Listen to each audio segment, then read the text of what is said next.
The reason we call it the kill me pose is because if a lion were to attack you, you'd have to do a move to make a move. You can't get up in this position. She would then have to rotate her hands to then jump to get up. So, but for demonstrations, I'm just gonna prop her, and I'll let you see her wrist a little bit, so. It's okay, you can just relax. Now, if I really if someone was like this, engaged in this position, then I would prop them, but she's okay. The hand's quite interesting. It's a lot like the foot. The only difference is on the foot, I kind of went right below the ankle joint. For this one, I'm gonna start actually in the wrist joint. The ulna and the radius leave a nice little divot here. You can see right off the condyles. Everyone has this unless they're really fat, but you can just, there's a little gully in here. Now with the babies, obviously, it'd be more like this, but with the adults, you're gonna go in just underneath. And I'm gonna start off with 2 thumbs. So you can see my hand position is just like we've been working with the feet. And notice I'm picking up her hand, but I'm not engaging her hand. See, I'm not like this. See how much heavier your hand is? Do you feel that? Versus if I go like this. The more I hold her and stuff, or even that her fingers are still on the ground, she's like, I don't have to work. But if I start doing this kind of thing, or like this, see, if I let go, see how much she's working? Because she's not dropping her, If I let go, she should just drop her hand. And this is what kids with cerebral palsy don't have. Because if you let go, they're still, engaged. And the more engaged they are, see, that goes back to that balance thing. That's just like, I don't know where the floor is because they haven't learned lying down. So even if someone's really engaged, instead of me going, put your arm down. Well, she doesn't know to do it, I might, if they're engaged, I might just go, come on, and you'll see me just kind of, but always rotating. See, I'm rotating the elbow down and bringing to see if I'm successful. Now, I'm not always successful, but chances are I'm going to get a lot more out of this than to sit there and actually apply pressure to the arm. Thanks, sorry. So I'm just going to come in here. You're not going to see much happen out of this hand. I'm going to do, now I'm right-handed, so I'm pretty ambidextrous with the entire body except for the head. The head is where I feel my personal weakness because I can't get that real fine motor skills that I want out of my left hand that I can from my right. It drives me nuts, but I've worked pretty hard to correct that and it's just not happening. So see what I'm doing here is not that I'm applying pressure in between into the wrist. Watch this bone here and I am rotating down and bringing it around. Does that make more sense? Now you should see, or at least she should feel into the shoulder and possibly either into the beginning of the chest cavity or the neck. If I was just doing this, it's just not as pretty. You're not getting the results, and worse yet, I don't get it, the joint compressions. Now see how it's like a heartbeat? But I don't get where this is a result that she's going to benefit from. Now again, each child is an individual. Oh, I should show you here. So my finger's here on the base of the hand. Sorry, I don't mean to throw you around like a prop, but you are.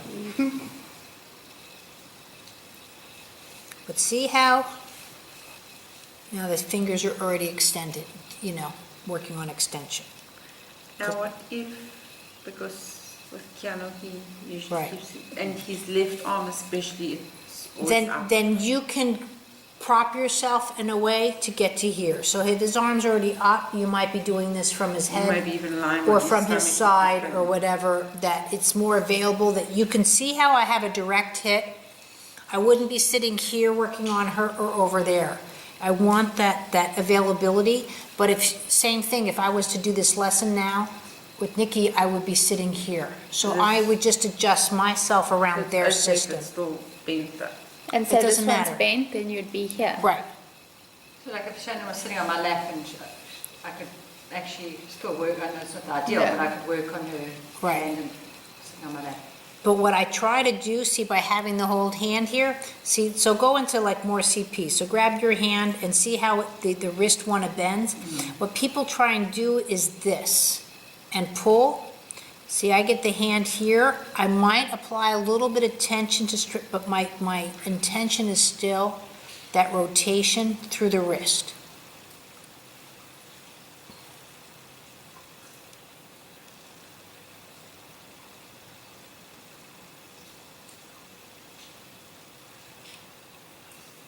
So now that I have, now see, it's harder for me. See, I can't flag that elbow and bring her here. See, her hand should just be like this.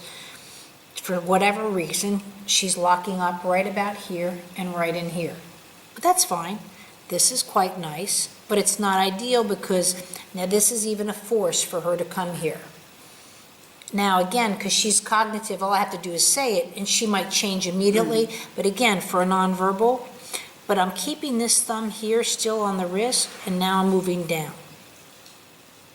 So it really looks like a massage. I'm looking for that extension, but see with that extension, see now I'm already into her whole neck. So I'm basically just walking my hand out. But if I brought my hand here, see I'm not working on the wrist the same by keeping my hand here. See already now how she's like, ooh. Are you pulling as well as rotating? It's a pull, but it's like a bread dough or a taffy pull. I'm not pulling where I'm hanging on for dear life, but I extending. want that. See how? Look at that. Look at her whole shoulder now. Whee. Now by this, because she can do this, she was a really active little girl. She really liked to run. She was a very sport. She wasn't a bookworm. Right?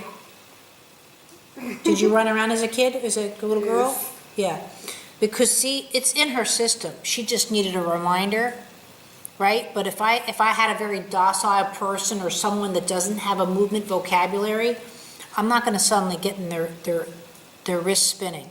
But if her wrist spins like this, I know she could run pretty damn fast, right? Yeah.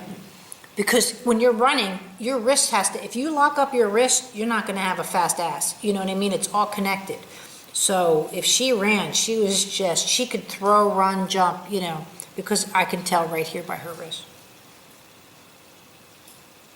She used to run after the boys. Run away from them. Not See my how I boys. can just, see now what's happening? Notice? See how the wrist can go below the knuckles and above now?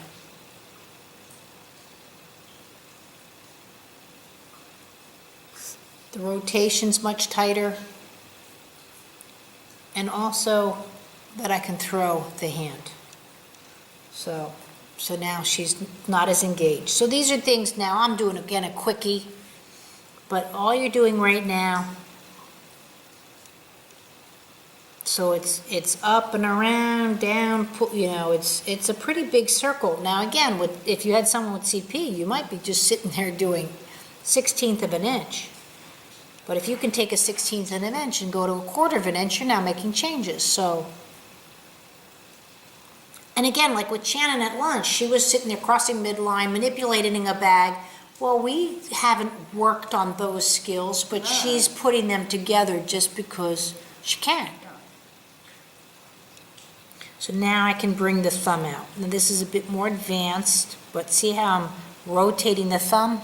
Different from the hand.